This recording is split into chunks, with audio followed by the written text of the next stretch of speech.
Ladies and gentlemen, welcome in episode 2 of Wimbo's podcast, The Battle. And today I have with me Law VS, who's going to have a debate with Darren from Mr. Pulse. And today's topic is Lando Norris versus Oscar Piastri. And I don't think you have to guess who's going to support who, because everybody knows Law VS as the biggest, I was going to say Lando Norris supporter, Oscar Piastri supporter out there. And Darren took it upon himself to defend the honor of Lando Norris. Good evening, gentlemen. Obviously. Um, I hear it's very warm in England. Are you coping okay? Oh, it's not so bad. It's like the humidity hasn't gotten that bad yet. This is like only 2 days in, so everyone's just like, "Hey, it's summer barbecue!" It's only just started.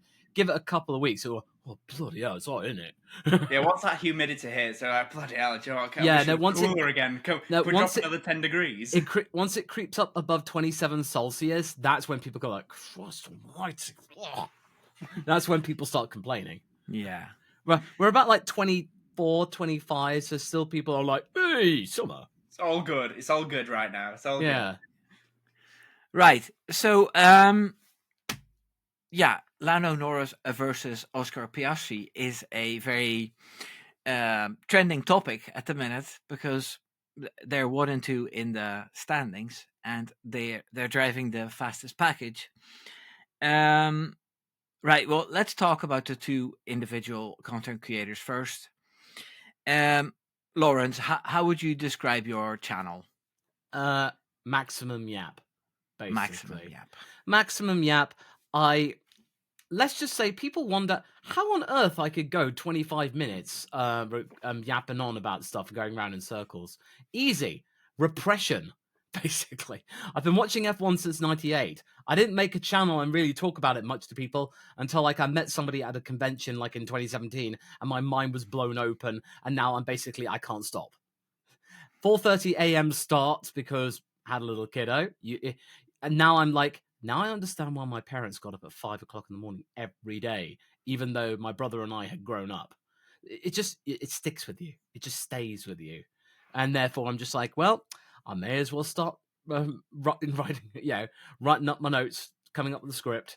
Usually that script mostly I just completely deviate anyway.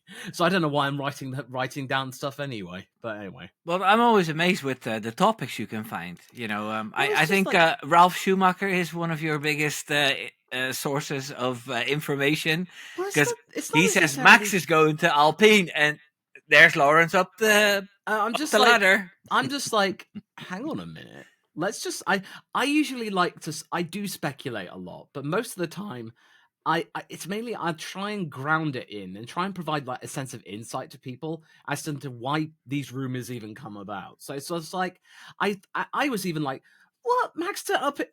Wait a minute. What's Flavio up to now? And I'm thinking, back in chance for Gasly at Red Bull. This is fun. And I have my foam of doubt. I have my spanner of speculation. So whenever they're on the screen, it's just like, hey, lighten up. It's just a bit of pondering. You know, we're just having to think. It's good to like get things flexed and stuff like that, as well as have things that are more grounded in reality. I mean, like, I like to have a variety, not just the race stuff. A couple of like listicles, but just professional yapping on top of a ladder. Well, yeah, you're doing very well because your channel is going to the two of us. Let's put it that way. Oh, come now. Yeah, we all bring something to the table. I brought a ladder. That's it. Well, Darren, how would you describe your channel? Well, my content is me pretending that I know things about Formula One. I try my best to give some detailed insights into some teams, some would say. And I try my best to create analytical data based on what we've seen during practice and qualifying, and occasionally give some predictions, which sometimes go very well, and sometimes they backfire and everyone thinks I'm a moron. Sometimes works, sometimes doesn't. And that's mainly my content. Also, alongside that, I do some preview and predictions for pretty much every single race, which I think everyone and their mother now seems to do. But a couple of years ago, it was not too many more than me. But yeah, that's mainly my content. I don't tend to do too many interesting random stories, as though sometimes I think I should do. But yeah, mine's mainly sticking to what's actually happened. My voice cracked. What's actually happened during the race weekend, as opposed to anything else. I tried to stay towards the facts and not the rumors. Yeah, but I see you're getting a very constant level of views, and you're going towards 10K subscribers, aren't you? Yeah, we're getting there now. It's 8,750 Yeah. something at the minute, so we're slowly getting there. Like I'm hoping to hit 10K I this saw that year. you had like a 30K video not so long ago, Yeah, exactly. and The those start of probably the do season. very well with subscribers as well. Yeah, definitely. I mean, the start of the season was fantastic. Oh yeah, And yeah. hopefully, provided the season keeps being as good as it somewhat is in terms of the championship battle, then we should see some views continue to climb. Yes. I'm not gonna lie, that week of Liam Lawson speculation, that was a hard one. That was a very, very long week of just like headline after headline and all that stuff. Yeah, Just to be fair, that was the one clickbait video I think I've done. It was because I was like, I saw something like, oh, it's been announced. It's not really been announced, but it has been announced. I thought, oh, I'm straight in there. usually I've with that got kind of people thing, bombarding me like, once what the are you doing? BBC gets like, if there's a bit of F1 news that the BBC latches onto, Andrew Benson, Yeah. usually there's something to it. So Yeah. I'm thinking, I'm gonna just put myself out there and say this is probably going to happen, and like 9 times out of 10 it does. So usually with those big ones, I usually just keep an eye on what the BBC's up to. For the most part, I'm just usually like, well, what do I want to talk about today? And that's the thing, Darren. Yeah, we do have, everyone has the thing they could offer to people, and I can easily see you are a legit Formula One fan because you have a copy of Adrian Newey's book. That's a rite of passage, exactly. I have it too. Yeah, I've got mine on Audible, and I'm just thinking that's great. And Total Competition, that's the Ross Brawn book. That's quite a good one. Where I think he's talking to Adam Parr, who was, I think, one of the bosses of Williams between 06 and 12, I think, before Toto was knocking around. And then I've got the full nerdy book for my degree. Hey, nice. Oh, cool. That's the advanced text. That's that's the one where that's the reason why I haven't got much hair on my head. Well, neither do I. Hey guys, talking about McLaren, I bought a new McLaren t-shirt. So Darren, you were talking about your channel, but tell me about how you feel about Lando Norris. What are his qualities and what do you like about him? So Lando Norris I think he's one of the fastest drivers out there. I don't think anyone can really argue with that. When Norris hooks it up, he is pretty unbeatable. I mean, not exactly Max Verstappen levels, but he is pretty unbeatable when it all comes together for him. I think over one lap, he can be absolutely rapid. His race pace tends to be very, very strong. I think during the races, he tends to be pretty good on his tyres as well. I know that's a trait that the McLaren has, but Norris also has been pretty damn good on his tyres over the last couple of years. And I think one other thing about Norris that I personally like is Norris is more normal, like than most drivers. Like, I think with Norris, the emotion that you get from him is what he actually thinks. You don't get this. You don't get as much of a PR, nice guy PR attitude with him. I think with Norris, you tend to get someone who can be quite sarcastic. He is quite funny. He's more human than I think some of the other drivers, and that's like one of the things I do genuinely like about Lando Norris, alongside him being like an incredibly fast driver. Yeah, he had quite a journey from when he entered in 2019. Yeah. And I think that's another thing with Norris as well. We've really seen a driver who's grown. Like, I know he's been with McLaren since 2019, but through that, not only has McLaren team grown, you've actually seen Norris really grow as well. I mean, the driver from 2019 to now, he was rapid when he came in, but now you've seen year on year on year how he's grown and he's expanded, and his talents have just gotten better and better. And it really sort of made that win last year in Miami feel like actually special. It's almost a good thing, really, that Ricciardo got the win at Monza and not Norris, because it made that actual first win feel more special. I thought it was actually a really good moment. yeah, no, he's had plenty of really good moments, but for some reason you see his career build up step by step. From like a baby-faced rookie who was latching on to Carlos Sainz, to the guy that beat Ricciardo comfortably, and then by the time the car started getting good, he could really show his talents, but that brought along a few more issues for him, situations that he wasn't used to. But yeah, we'll talk about his downsides a little bit later. Anything else you wanted to say about Lando that you can think of? I think for Lando, he's incredibly fast. He's a brilliant driver. The main thing with him is he needs to keep it all together, and I think when he does, there's, like I said, there's probably two drivers on the grid, one or two actually better than him. There's one that's definitely better than him, and there's maybe another one, but once he does put it all together, he is absolutely phenomenal on track. He's not afraid to send it. No. Sometimes he pushes too hard. Was it in Spa that he had this massive crash in qualifying? Qualifying, yeah, it was a very wet qualifying, and it was one where he was absolutely on fire actually that day, until that incident. I think that sums up Norris. He's on fire until he's not. Yeah. Right. Okay, and then over to you, Lawrence. You have the floor now to praise Oscar Jack Piastri.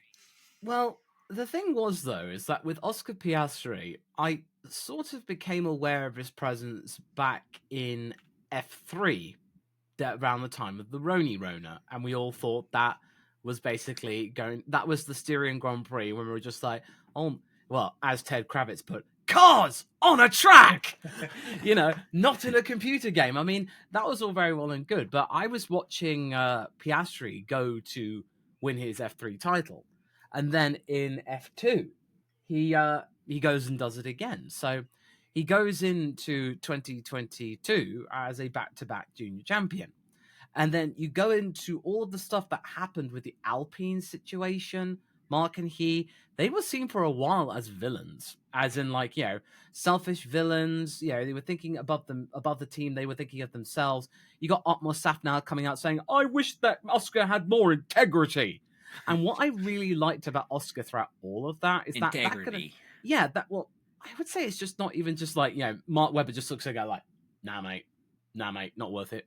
And then they just kept their head down because there were so many questions. And then Bahrain happened where he retired, and everyone was just thinking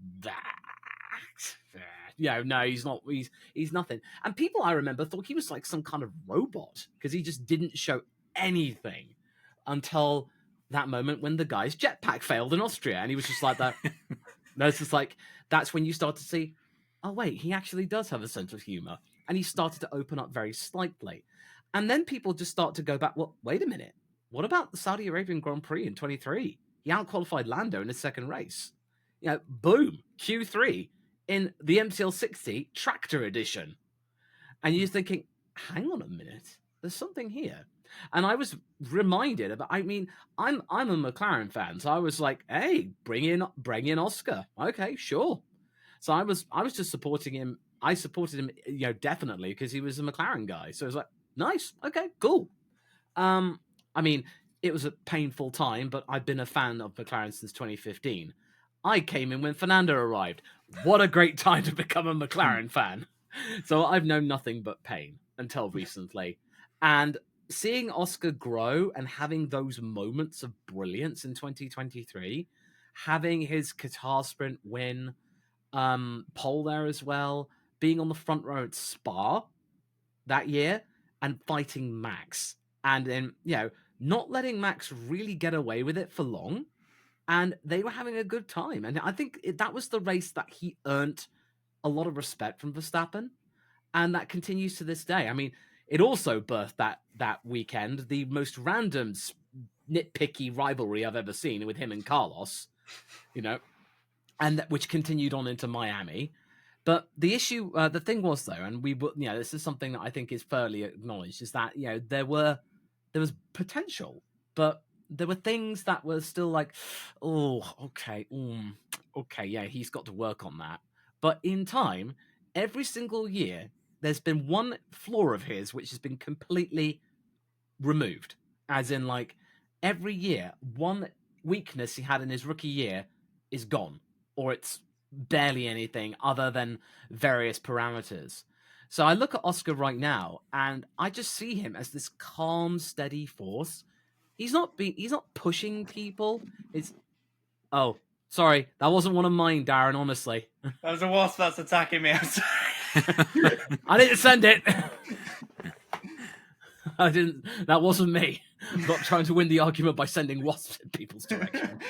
But oh dear. But no, I just thought with Oscar is that he's just like, his attitude is just keeping his emotions to himself, and sometimes you'll get on the radio, woo, yeah, and I there was one recent clip I really like to say, okay, I'm not gonna say okay, right, go, okay, he has the certain dialogue, and it's just like there's that.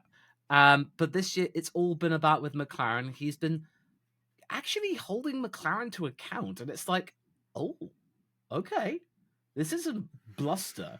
This is mainly him going like, yeah, it's got to be equal, right? Yeah, yeah, is that right? Well, that's good. That's all I want. Parity. We are having parity, right? Yeah.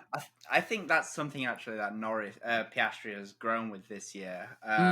Last year it was more the McLaren team were the one when it came to Budapest, for example, who were trying to drive into Norris about what to do, when Norris clearly wanted to be the number one driver. Yeah. Whereas Piastri was just like, okay, whatever. He's not doing that this year. That's actually a really positive thing. He just kind of accepts it. But with Hungary was basically that Oscar managed to jump both Max and Lando into turn one, and basically, I'll have that, thank you. Yeah. And that threw a spanner in McLaren's plan, thinking Norris would have the corner, but then Oscar had the corner, so therefore he would get the priority because he's the leading McLaren. So therefore they were like thinking, well, what do we do? That last year was very much McLaren just going like, oh God, we're here. We're not ready. What do we do? How do you win? I don't know. And it's just even now there's lingering issues. You didn't see that in the interviews they gave. They talked the talk. I remember. But during races, they were like, huh?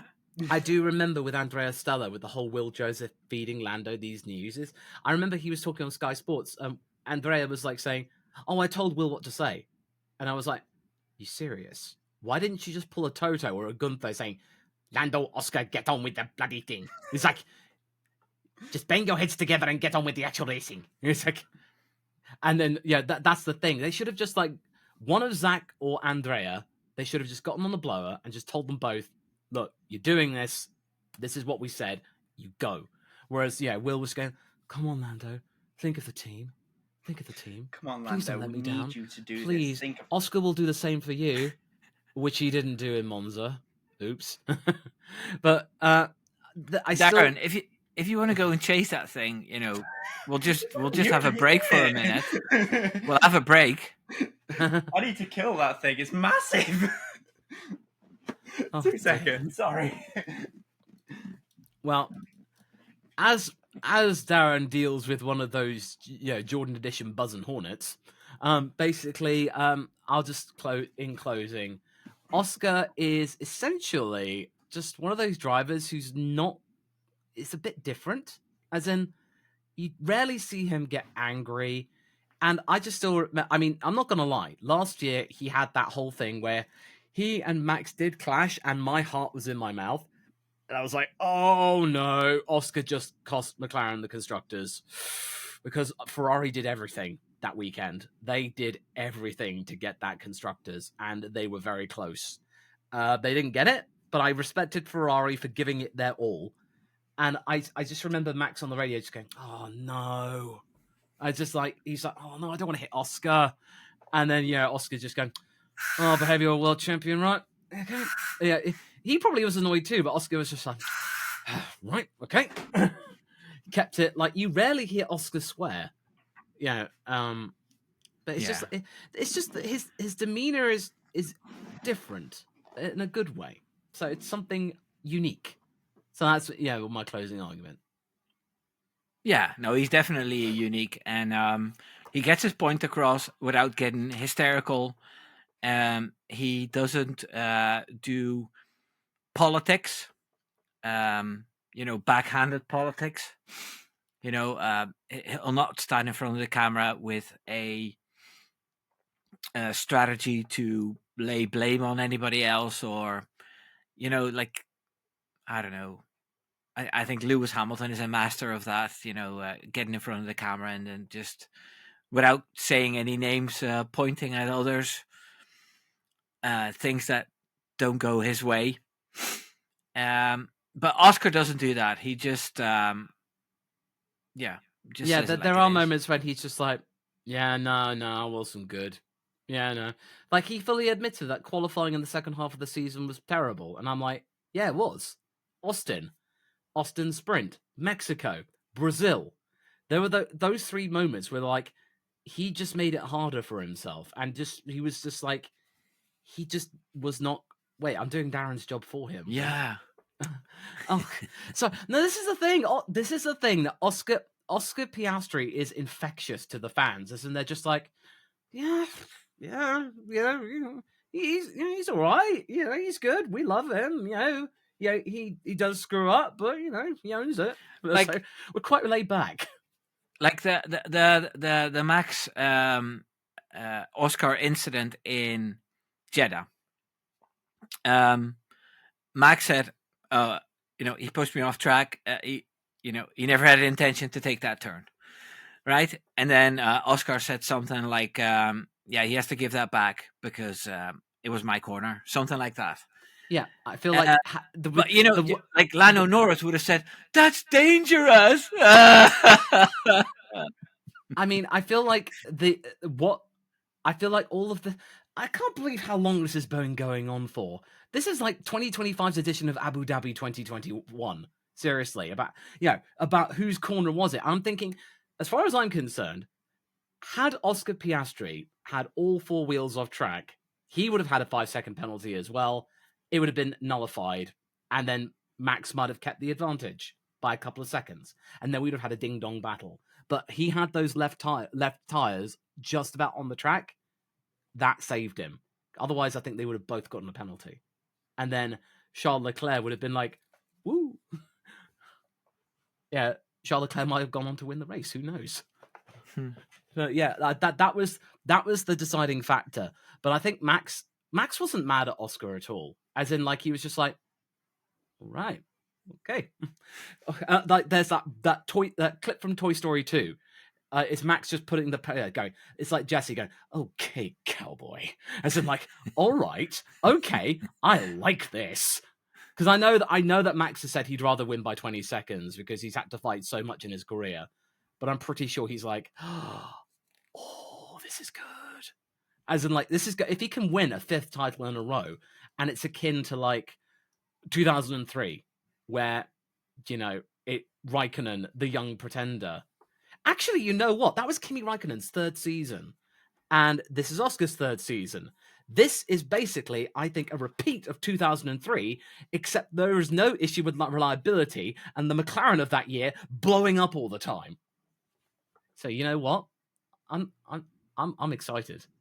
You don't have to worry about Michelin changing the tyres 2 races before the end of the year because Bridgestone are complaining either, do they?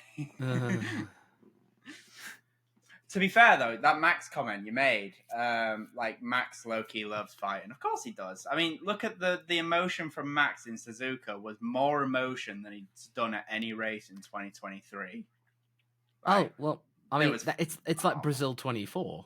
Like, you know, proper, like, this means a lot because he gave Honda a really good, you know, temporary parting gift because, you know, oh, Max the trickster saying goodbye for now. I'm like, oh, Max, oh, you he knows what Max. he knows what he did. He knows what he did, and that's why I'm like, oh, Max. I mean, this is the problem with doing content creation. Sometimes it's like you try and give people credit or criticism where it's due, and then you either get like, I always knew you hated him, or oh, you glazed them too much, and I'm like, I'm trying to be as fair as I can. If Max does something cool, I'll praise him for it. If he doesn't, I'll say, not sure about that. So that's part of the gig. So you just, and that's fine. That's okay. So, Darren, would you like to talk about Piastri's downsides? And you can start in 2023. And then let's start from the beginning because that's where the most of them were. Yeah. And you know, for Piastri, let's start from the beginning. I mean, from Piastri versus Norris, you know, it has been pretty much like advantage Norris the entire way. 2023 qualifying head-to-head was 15 Norris to 7 to Piastri. In 2024, it was 20 to Norris and 4 to Piastri. It was pretty dominant by Norris, which I think goes again to say that, you know, Piastri is a brilliant driver and he's getting better every single year, and this year is absolutely his best, but he still doesn't have that pure raw one pace. There's not really a Piastri lap that you look at and you go, oh my god, that guy just absolutely wringed the neck of that car. It's always, all right, yeah, that was a good lap. Yeah, that was all right, yeah. He's sort of like, I don't know what it is. Like, he just doesn't have that killer one-lap pace yet. And even when Norris has made, like, his mistakes this year, it's actually been Verstappen that's really picked up the scraps. Like, you know, Suzuka, you know, I still think McLaren should have been on pole in Suzuka, and for various reasons they weren't.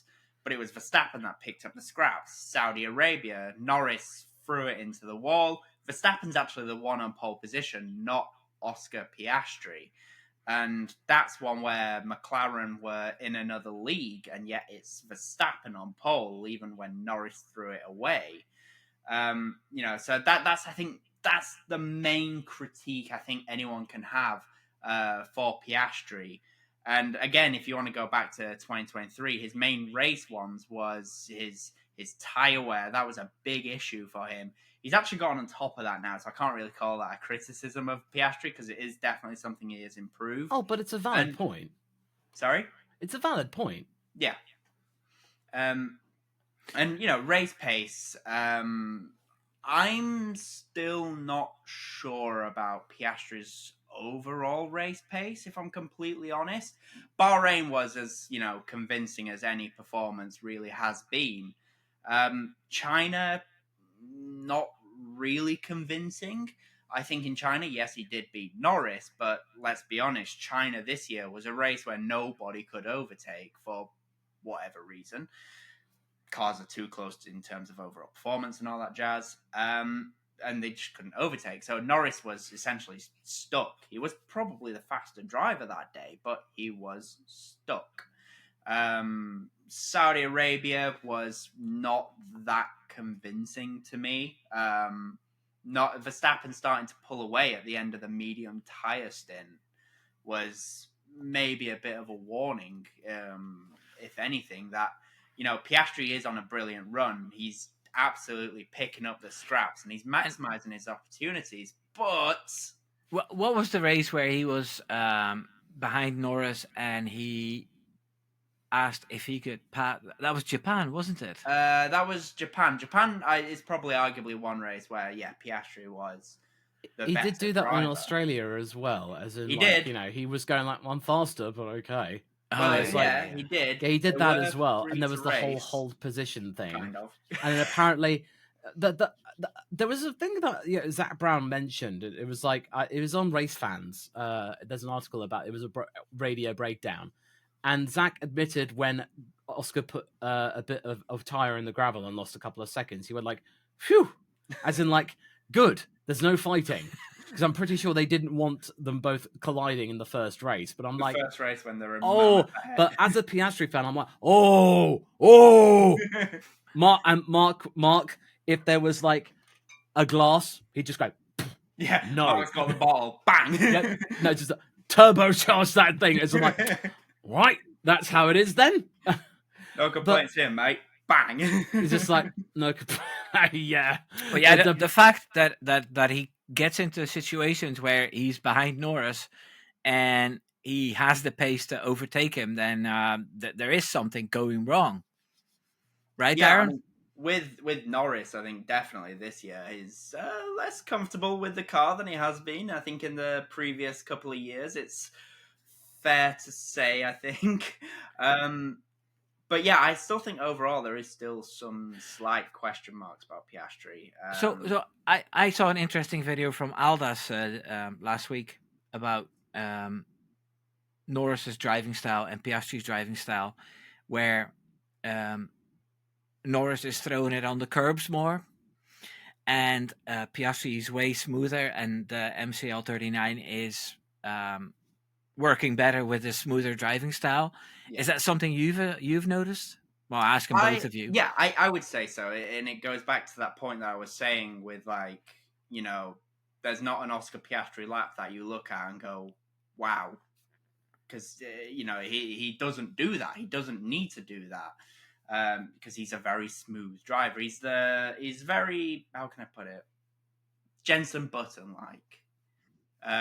In that sense, he's very smooth, and like I said, when it's all controlled, he's very calm and controlled. Whereas, like Norris does like to ride the curbs, and it is biting him back this year, at least for now.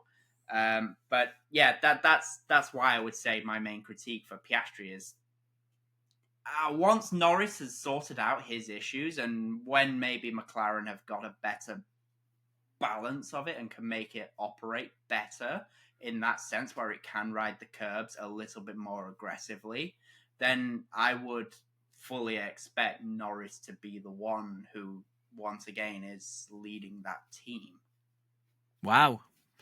Lawrence, do you agree? Well, I'd certainly say that one thing I will rate Norris on is that he is honest. He's very much open about his struggles, and he is very candid, and that he doesn't most of the time give you a lot of BS. As in, like, he will tell you if he was like, nah, I wasn't good enough. And that honesty, I do respect. It's valid. However, it doesn't really seem like the wider world does. As in, they want a world champion who has that killer instinct and will just go for it. Because that seems to be the only thing that can try and best Max Verstappen currently. You need to outstap Verstappen, basically.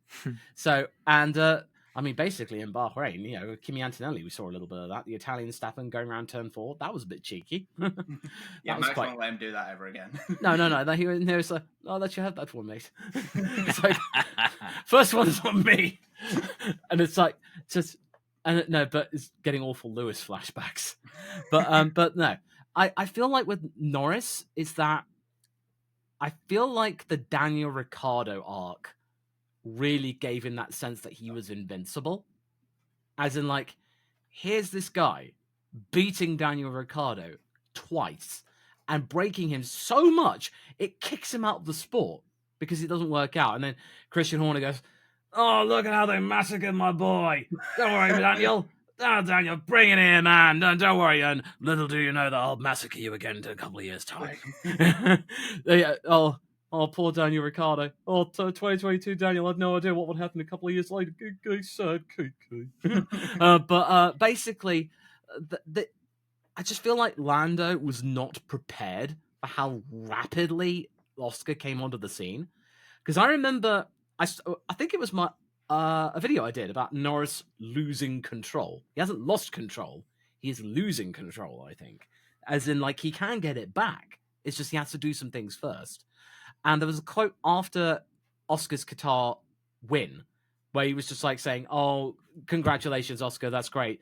But I don't like that. I don't want that." He was honest. He was just like, "No, I don't want this," because this is questioning. Well, it's just questioning everything. Because Norris lost pole with a mistake at the final corner. So he could have had pole, but he lost it. And he knew it. And then in 2024, you just saw little instances where Oscar was able to chip away. But ultimately, Lando still was on top. And this year, it's now gone completely the other way. It's in like third season, boom. I know many people might be thinking that, oh, well, Oscar came at the right time when the car came good. Well, Lando was around for that too. 2021, that car was good. As in, Sochi, had that happened, he could have won that race. Like, it could have been back-to-back victories for McLaren. Both drivers getting a win. Fantastic. But I just feel like Oscar's providing a challenge that Lando's not quite sure in how to get on top of it. Because at the moment, he has no gripe with Mark Webber. I've not heard any quotes about Lando, saying, "Oh, Mark Webber's a nuisance" or something like that. In fact, some people even say that, "Oh, Mark's providing an insight as to what it was like at Red Bull that can help McLaren in their own right, as an advice for the team, as an advisor to McLaren in general," which suggests that he's going to be around for a long time. But I just feel like Lando, what he's doing right now is that he's overdriving the car. And we saw this, I think, this is probably in Austria last year, where he and Max had contact and they both got damage. Max brought the car back slower than Lando, and he was able to finish the race in 5th place. Lando, though, he was frantically just going, getting back to the pits as quickly as possible, tearing the rear right section of his car, damaging the rear wing, and then in retirement, boom, he just caused too much damage, frantically trying to get back to the pits. That could have cost him. He could have had 7th. That could have been 6 points. A bit of damage limitation, but unfortunately it wasn't there. I mean, it's a case of overdriving what not unnecessary. And I feel like that China was very, very lucky that Lando's brakes didn't go because they were about to, because he was losing so much time to George. He just about kept second, and he was hustling that car to keep in touch with Oscar to try and see if there was a way to win. And to be fair, Oscar was also being cheeky because I think he was also being told to push to get Lando out of dirty air. So as in, like, Oscar was told to push, so that means Lando's tires wouldn't cook, and that means his brake temperatures wouldn't go up. But Oscar wasn't necessarily pulling away as quickly as he should. So there's a bit of gamesmanship in that regard. But Lando was not preserving the brakes when he really should have, and it was a miracle that they didn't go bang. And then, in the case of Jeddah, Bahrain, it's a case of overdriving the car and making these little mistakes, which Oscar was making last year in qualifying, making it harder for himself in a car which clearly does not like dirty air. But in a way, this is a positive because Lando could make the overtakes back to get back to a decent result. Can I jump in there? Yes. I think if Norris wants to make another step into, to go properly for a world championship, then he needs to work on his racecraft as well. Because the trick that Lewis Hamilton did with him with the DRS. Oh, that cost him 3 seconds. At least. Yeah, and that cost him tires, and basically time. And like going back to Austria, like he was fighting like what do you call it, like a bull in a porcelain shop. Oh, bull in a china shop. Oh yeah, in a china shop. he was way too wild in all the 4 attempts that he tried on Max, and it wasn't necessary with the overspeed he had to attempt it the way he did. I would liken that to a high school dance where Max and Lando don't really know at that time, had no idea how to race each other. Oh yeah, so they were a bit like, it's like, a high school couple's first dance where they're like so fumbly and they're like, well, what do I do here? Like Max is like, well, I don't really know what Lando's going to do. Lando's like, I don't know what Max is going to do. And then clunk. And then all that stuff. But then by the end of the season, Lando was, by Austin, he was starting to get a better read on Max. And I feel like he's been spending the winter preparing for Max Verstappen, but not thinking about the other guy in the car. He was looking at the wrong guy. He was just focused on Max, which is not a bad thing. But he really now needs to start to get a read on Oscar. And with Oscar, he's just like nothing. Absolutely nothing. He gives There's nothing there. He's robotic almost. Well, no, he just like he keeps his humor to like all the social media stuff, but for the rest of that, he usually just keeps his grievances to himself and Mark. Yeah. I suppose he's not easy to penetrate mentally. Like I don't think you'll ever have the feeling that you have Oscar on the ropes, because you'll never know.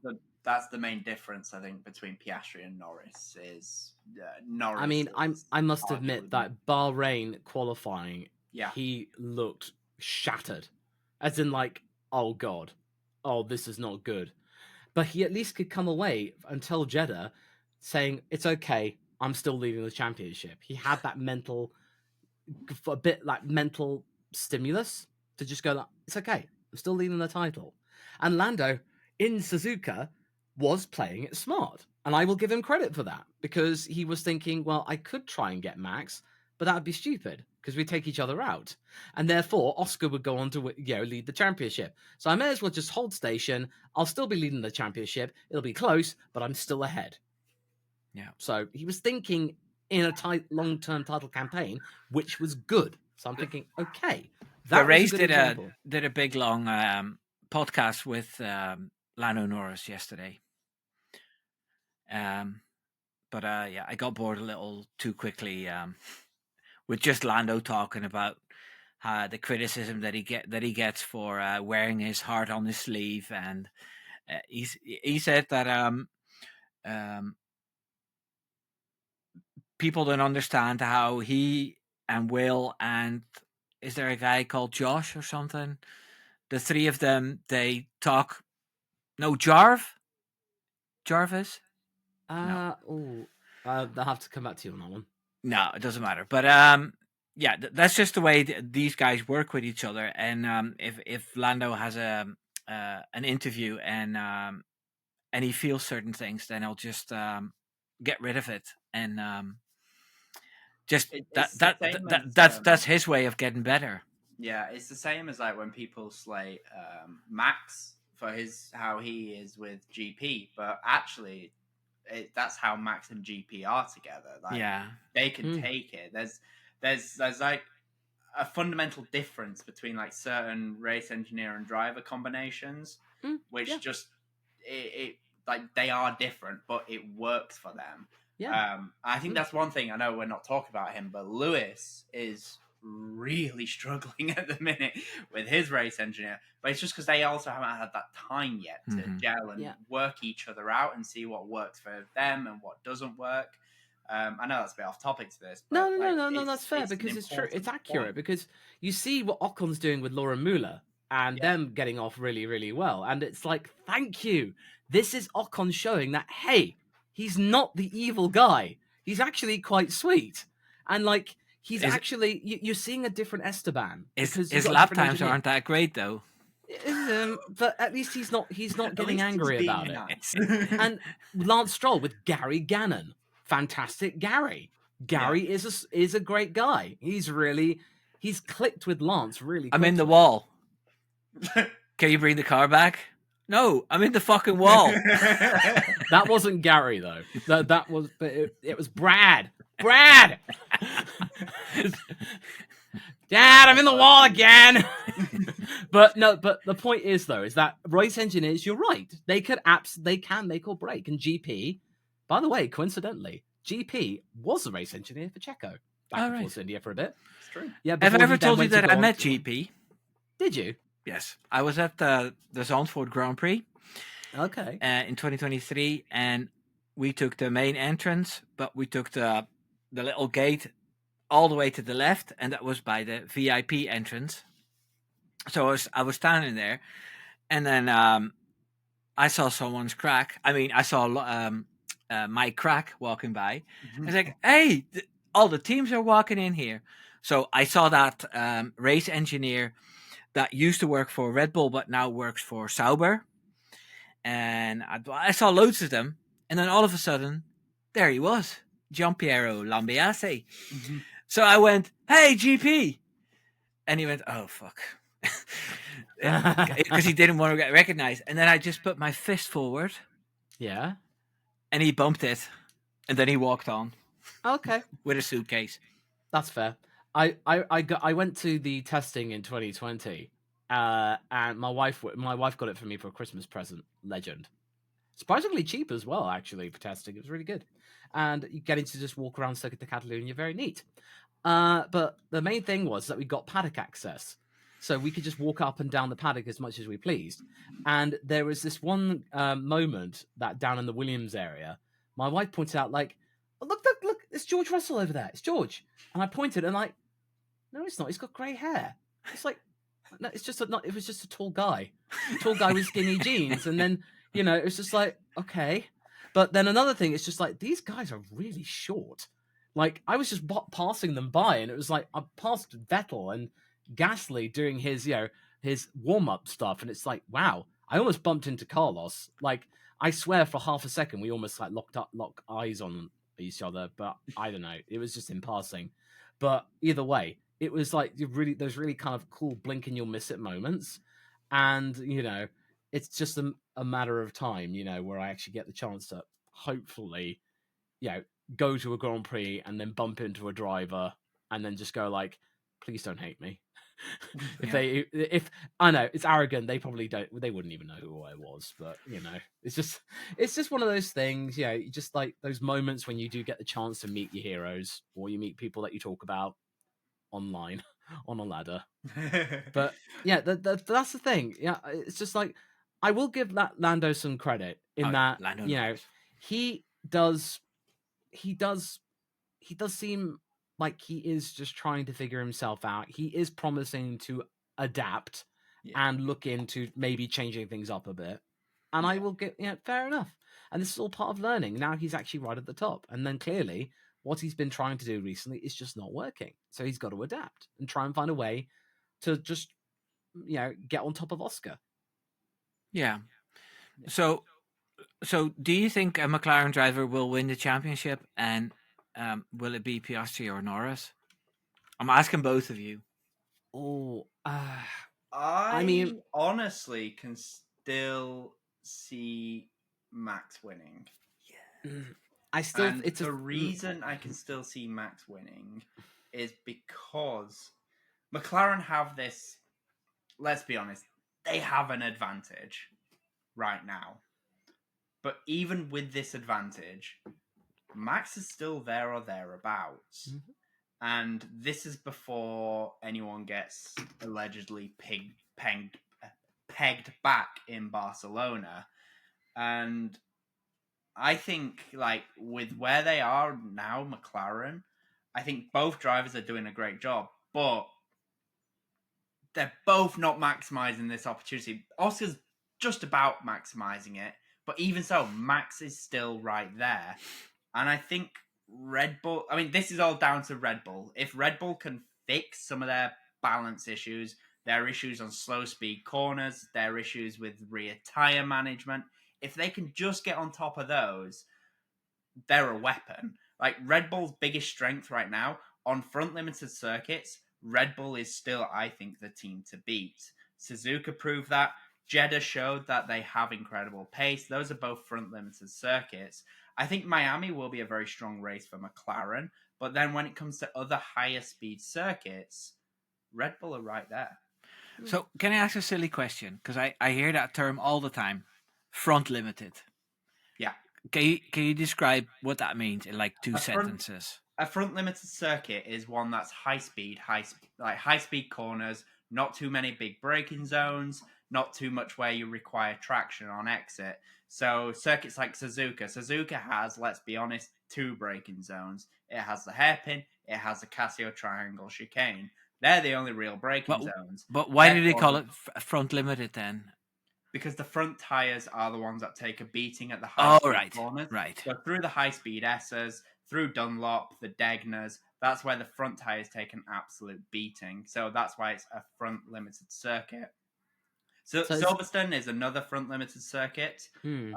That doesn't really have any braking zones either. It has again two real braking zones. Other than that, you've got like Copse, Maggots, Beckett's, Chapel, high speed corners. That's all high speed. Yeah. All high speed. So it's the And front tires that are the limiting factor. They're the ones that take a beating. so you're saying that if it's rear limited, the car has to come almost to a halt, and then because of the traction getting up to speed again, that the rears are getting more of a Yeah. beating. So a perfect example of a rear limited circuit is, well, Bahrain.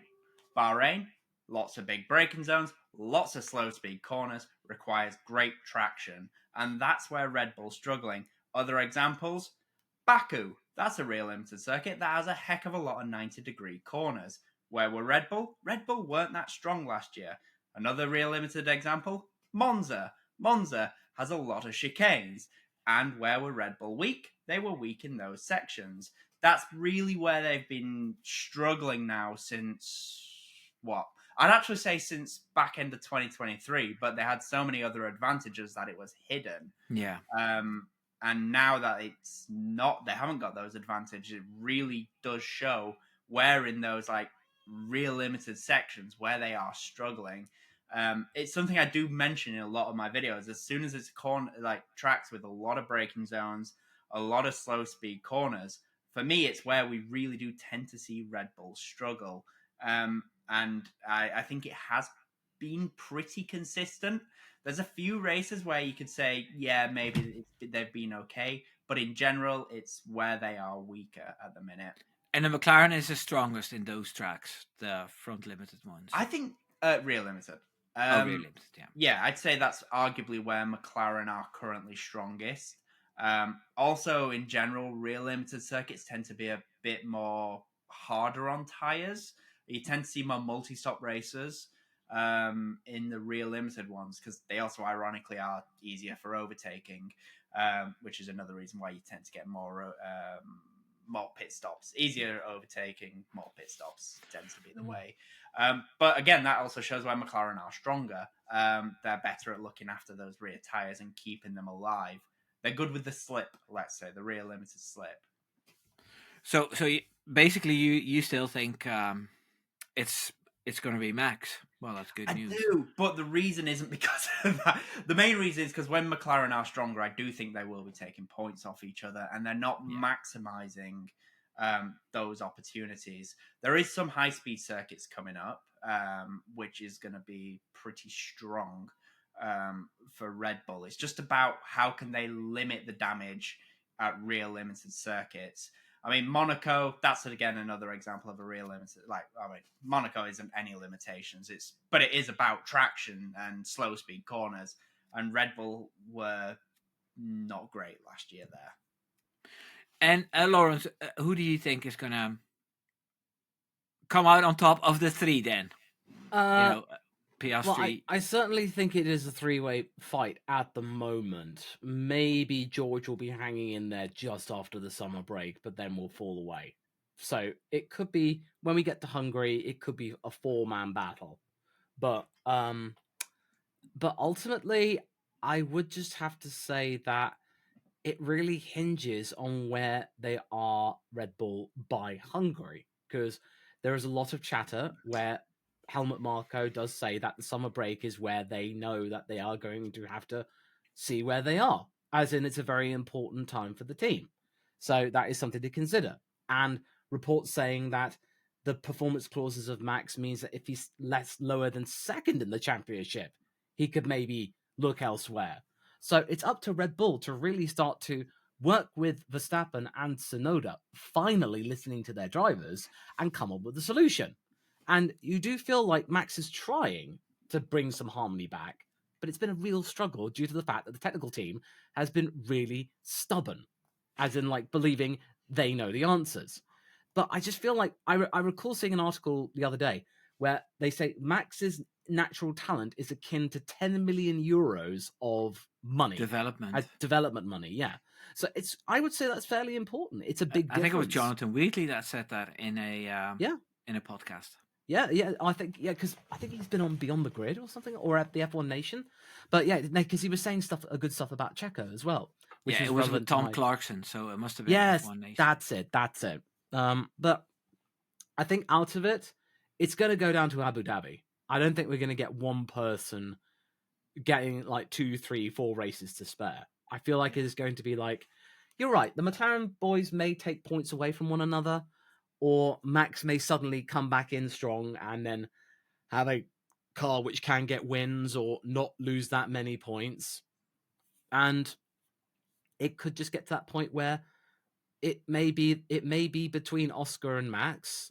Lando may still be in there but he's going to have to expect a minor miracle. Or we could easily have 2007 all over again, where, Max is third, but Lando and Oscar, have a ding-dong, and then, Max comes and gets the championship anyway. Just, by 1 point. And then Max will be just like, I'll take that. Yeah. So who's going to win then? Oh. My heart says Oscar. It really does. Right now, it just seems like he is unstoppable. It would be an amazing story for a It guy would be like an that amazing just to story. come in his third year and just knock it out of the park. Yeah, Not but only that, the guy that's seen as the number, let's be honest, by the majority is still seen as the second guy in the team as well. Yeah, but at the same time, I want to believe in Lando, and I did for my predictions, Lando would win the championship. So for now, I do still want that, to... I don't want to talk about my predictions. You know what I predicted? Max would win. You know what I predicted? I've got Max winning in a tight battle with Charles Leclerc. Oh. And Ferrari winning the constructors. Oh, I think I have Ferrari winning the constructor. I can't remember. I think I have Ferrari winning the constructor. Like I did it this. I did the before testing. I did the predictions, and I even did it with points. Right, so I said Red Bull is going to make 625 points, and Ferrari's going to. Oh no, Ferrari's going to win the constructors with 625 points. And Red Bull are going to have 575 points, a 50-point difference. But then you get these nerds on my channel, and they're like, I've added all the numbers up, and you're 145 points short. And like, thank you for keeping me on my toes. Yeah, I mean, it's just like, I still think Lando, if he can bounce back from this, it will be his championship to lose. But Oscar's certainly making a good, strong case for us to have a ding-dong battle, and that's great. And then Max has shown that, he will have races where he will be desperately trying to keep in the top 5, but then he'll have other races at those front-limited circuits where basically he can just plant it and drag some points back toward him. The other thing with Max, and I don't know why, and I don't know how it is, he excels at sprints. Like, he tends to be so much strong. Races where there's been sprints in a Grand Prix, Max is very strong in sprint and then tends to fall away in Grand Prix if the car's not as good. And I don't know how he manages that. Brazil was a perfect example. I know he won Brazil from 16th place, but if Brazil was a dry race, Max wasn't winning that Grand Prix on Sundays. No. He was so much worse than McLaren. But in the sprint race, he was right there. He was right with them. Texas, I think he won the sprint. He won the sprint race, fell away in the Grand Prix. China, he was very good in the sprint race, let's be honest. He was pretty strong, but then fell away in the Grand Prix. But that probably has something to do with tire preservation. Like for 23 laps, or I don't know how many laps the sprint is, but it's different on every track. But for those shorter durations, he can probably get the most out of these tires. Yeah. But that's actually a big strength of Max, and I think it's actually what's kept him closer. I know we've only had the one sprint, but to be honest, I didn't actually realize he was as close to Lando Norris in the championship as he actually was. But And it's just because of that Chinese sprint race. There's just one downside to these sprint events, and that is the Red Bull car, the RB21, has a very small operating window. Yeah. And it takes them FP1, FP2, FP3, Q1, Q2, and then finally in Q3 the car is where he wants it. Yeah. And you don't get that in a sprint weekend because it's FP1 and then it's qualifying for the sprint. I think that's what didn't help Max in Bahrain either, because obviously with Yuki Tsunoda getting that promotion up to Red Bull in Japan, Ayumu Iwasa didn't get his time to do an FP1 session. So therefore, they gave it to him in Bahrain to make up for it with Max out of the car. So that gave Max didn't have that FP1 session, which would have been, granted, not as important in Bahrain and or in Jeddah because it's in the daytime, so it's not representative data, but it's time with the car on the track. So he lost an hour. So that would have not been ideal. So yeah, it's just one of those things where it did compromise him. But I can never rule Max out entirely. Like, I may want the McLarens to win the title, but I'm not a fool. Max is going to be in it. Of course he is. Yeah, but there's another question I have about the engines. Like, why is it that Red Bull and the Honda engines always need to take? Well, Max took 2 penalties last season. He took a 10 grid place in Belgium and another one in Brazil. And the McLarens didn't take any new engines or penalties for engines. They just did it with the 4 they were allowed. Or I think that's just down to pure reliability, really. That's just Bull, Mercedes? Yeah, I think Mercedes reliability, and also Red Bull maybe just going to like, you know what, we'll take the penalty hit, Max can do it, and just have a fresh power unit with that extra power to make up the difference. I mean, Red Bull pretty much take an engine penalty at Spa every year, it feels like. Yeah, because they know that Max loves that track. Yeah, because he's so good, and it's a circuit that coincidentally suits the Red Bull. There's a lot of high-speed corners. So, it's a great place for them to actually take it. I question whether or not they half the time need to take it at Spa, but they do, and it always works out for them. Most of the time it works. But I think Norris has taken a new engine now after the crash he had. I think he's on a new ICU now. He's on some new power unit components. I don't actually know what they are. Yeah, that might come back. That could come back to bite him later. Yeah, it could do. Yeah, I think the main thing though, when you're saying about power unit penalties and stuff, I think that is just Honda versus Mercedes. Mercedes, for example, in 2021, I know they took a lot of grid penalties. They just took grid penalties because they could. They didn't need to change engines. They were just doing it because they could. To give them those to have as many races with maximum power in that battle with Max. Other than that, Mercedes has been bulletproof since 2014, reliability wise. Okay, 2016, if you're a Hamilton fan, was pretty painful, but in general, they've been pretty bulletproof. Whereas Honda, Honda, when they came in. But that was McLaren's fault.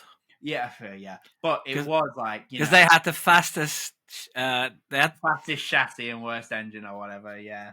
But basically, it was that. They wanted an engine this big, but it had to be this big. That Coke bottle thing. It basically it's just like Ron Dennis was having too many demands, and then Fernando just battered them over the head with that engine.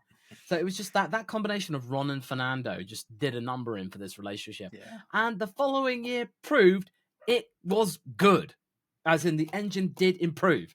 Gasly, Bahrain, boom. Because many people say that it was because of Pierre getting 5th place in Bahrain, which made Christian decide, you know what, let's give it a go for our team next year.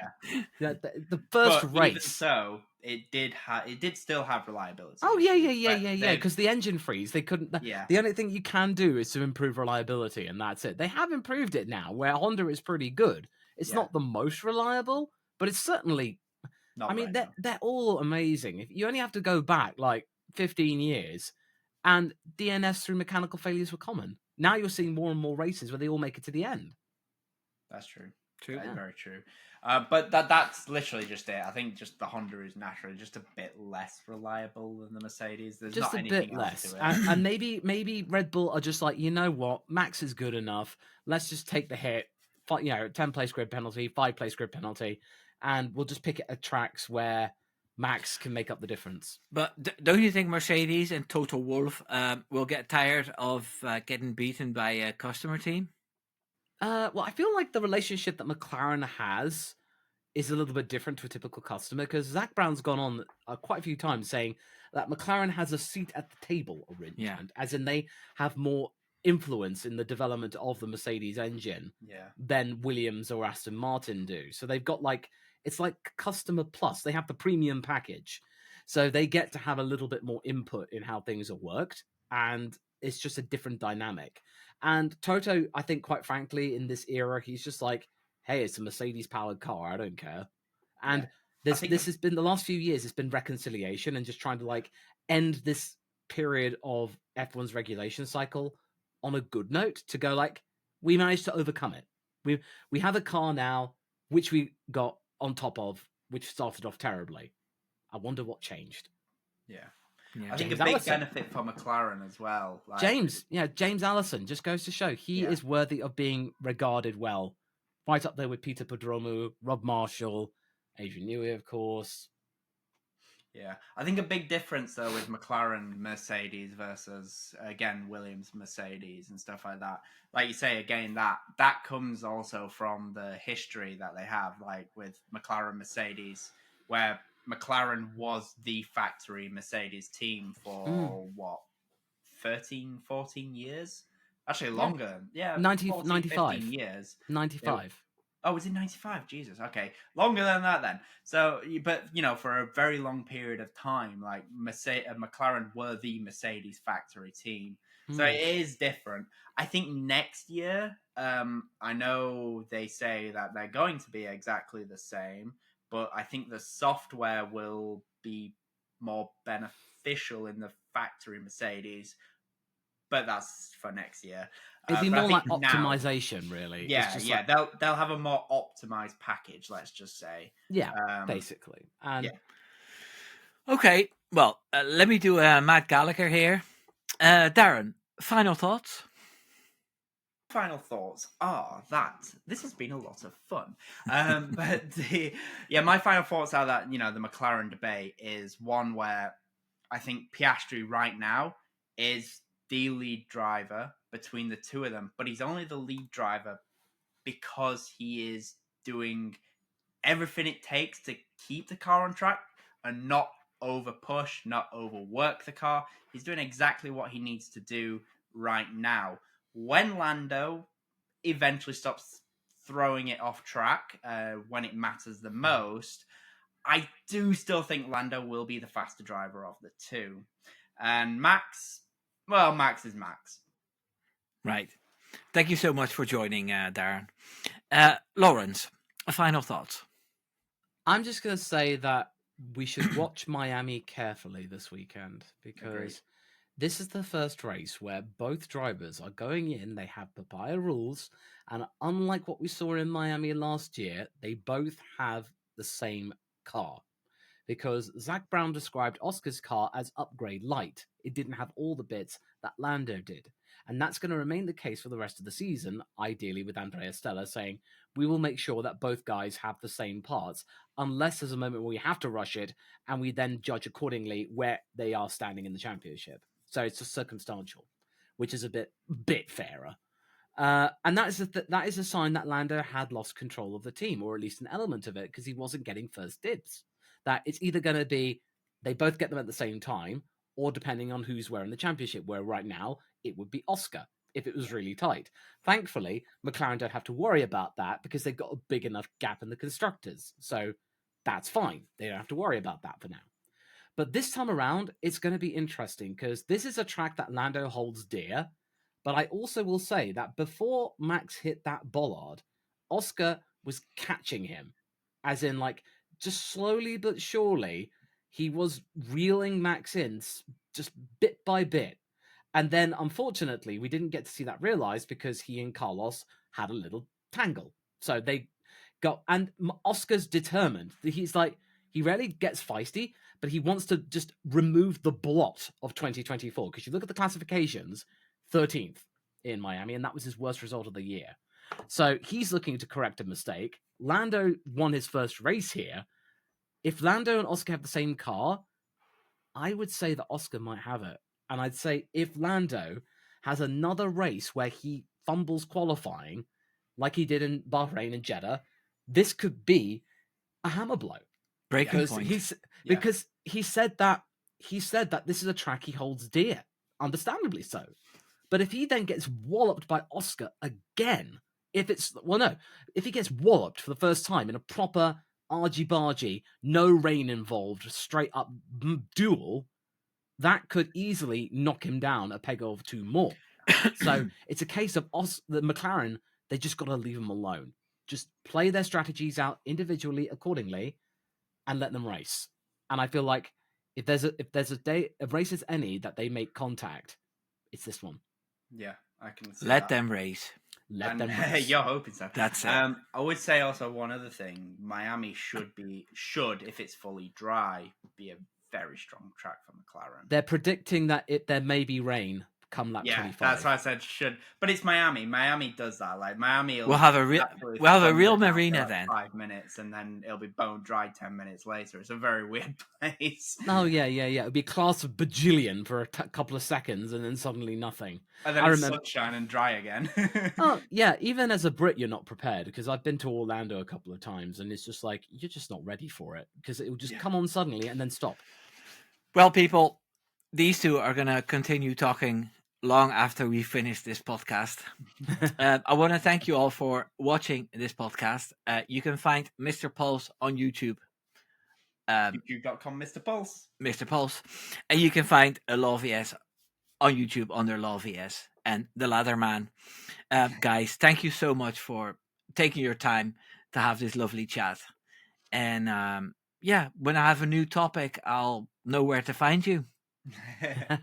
Hopefully there's no wasps trying to kill me next time. Yeah, that was funny. Right, everybody. Take care now. Doei. Bye.